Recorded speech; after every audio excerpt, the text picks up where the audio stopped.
Bom dia, fãs da Bíblia! Sejam muito bem-vindos a mais um dia de leitura do Desafio Bíblia em um ano. Eu sou a Pérola e estou te acompanhando aqui todos os dias com a leitura da Palavra de Deus. Vamos lá, estamos no livro de Hebreus, hoje capítulos 4, 5 e 6. Bora para a nossa leitura? Capítulo 4. Temamos, portanto, que, sendo-nos deixada a promessa de entrar no descanso de Deus, suceda parecer que algum de vós tenha falhado. Porque também a nós foram anunciadas as boas novas, como se deu com eles, mas a palavra que ouviram não lhes aproveitou, visto não ter sido acompanhada pela fé naqueles que a ouviram. Nós, porém, que cremos, entramos no descanso, conforme Deus tem dito. Assim jurei na minha ira, não entrarão no meu descanso. Embora, certamente, as obras estivessem concluídas desde a fundação do mundo. Porque, em certo lugar, assim disse no tocante ao sétimo dia. E descansou Deus no sétimo dia de todas as obras que fizera. E novamente no mesmo lugar, não entrarão no meu descanso. Visto, portanto, que resta entrarem alguns nele, e que, por causa da desobediência, não entraram, aqueles aos quais anteriormente foram anunciadas as boas novas. De novo, determina certo dia, hoje, falando por Davi, muito tempo depois, segundo antes fora declarado. Hoje, se ouvirdes a sua voz, não endureçais o vosso coração. Ora, se Josué lhes houvesse dado descanso, não falaria posteriormente a respeito de outro dia. Portanto, resta um repouso para o povo de Deus. Porque aquele que entrou no descanso de Deus, também ele mesmo descansou de suas obras, como Deus das suas. Esforcemo-nos, pois, por entrar naquele descanso, a fim de que ninguém caia segundo o mesmo exemplo da desobediência. Porque a palavra de Deus é viva e eficaz, e mais cortante do que qualquer espada de dois gumes, e penetra até o ponto de dividir alma e espírito, juntas e medulas, e é apta para discernir os pensamentos e propósitos do coração. Olha o poder da palavra de Deus, né? Ela é cortante, mais cortante do que qualquer espada de dois gumes, e é capaz de discernir entre os pensamentos e os propósitos do coração. Uau! E não há criatura que não seja manifesta na sua presença. Pelo contrário, todas as coisas estão descobertas e patentes aos olhos daquele a quem temos de prestar contas. Tendo, pois, a Jesus, o Filho de Deus, como grande sumo sacerdote, que penetrou os céus, conservemos firmes a nossa confissão. Porque não temos sumo sacerdote que não possa compadecer-se das nossas fraquezas. Antes, foi ele tentado em todas as coisas, à nossa semelhança, mas sem pecado. Acheguemo-nos, portanto, confiadamente junto ao trono da graça, a fim de recebermos misericórdia e acharmos graça para socorro em ocasião oportuna. Olha que tranquilidade, né? Que nós temos Deus como grande sumo sacerdote. E lembrar que nós não somos as nossas fraquezas, que todos temos fraquezas, inclusive Jesus também foi tentado na sua fraqueza, mas como ele não tinha pecado, obviamente ele resistiu, né, com mais propriedade do que nós, mas Deus continua ao nosso lado, mesmo assim. Capítulo 5. Porque todo sumo sacerdote, sendo tomado dentre os homens, é constituído nas coisas concernentes a Deus, a favor dos homens, para oferecer tanto dons como sacrifícios pelos pecados. E é capaz de condoer-se dos ignorantes e dos que erram, pois também ele mesmo está rodeado de fraquezas. E por esta razão deve oferecer sacrifícios pelos pecados, tanto do povo como de si mesmo. Ninguém, pois, toma esta honra para si mesmo, senão quando chamado por Deus, como aconteceu com Arão.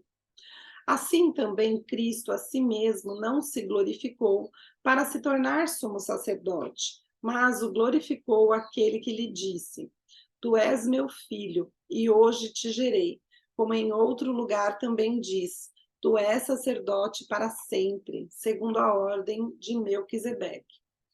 Ele, Jesus, nos dias da sua carne, tendo oferecido com forte clamor e lágrimas, orações e súplicas a quem o podia livrar da morte, e tendo sido ouvido por causa da sua piedade, embora sendo filho, aprendeu a obediência pelas coisas que sofreu, e tendo sido aperfeiçoado, tornou-se o autor da salvação eterna para todos os que lhe obedecem, tendo sido nomeado por Deus sumo sacerdote segundo a ordem de Melquisedeque. A esse respeito, temos muitas coisas que dizer e difíceis de explicar, porquanto vos tendes tornado tardios em ouvir. Pois, com efeito, quando devieis ser mestres, atendendo ao tempo decorrido, tendes novamente necessidade de alguém que vos ensine de novo quais são os princípios elementares dos oráculos de Deus. Assim, vos tornastes como necessitados de leite e não de alimento sólido. Ora, todo aquele que se alimenta de leite é inexperiente na palavra, é uma criança, é um bebê na palavra, porque é criança. Mas o alimento sólido é para os adultos, para aqueles que, pela prática, têm as suas faculdades exercidas para discernir não somente o bem, mas também o mal. É importante crescer, né? Começar a comer alimentos sólidos e se transformar em um adulto na palavra. Capítulo 6. Por isso, pondo de parte os princípios elementares da doutrina de Cristo, deixemo-nos levar para o que é perfeito, não lançando de novo a base do arrependimento de obras mortas e da fé em Deus, o ensino de batismos e da imposição de mãos, da ressurreição dos mortos e do juízo eterno. Isso faremos, se Deus permitir.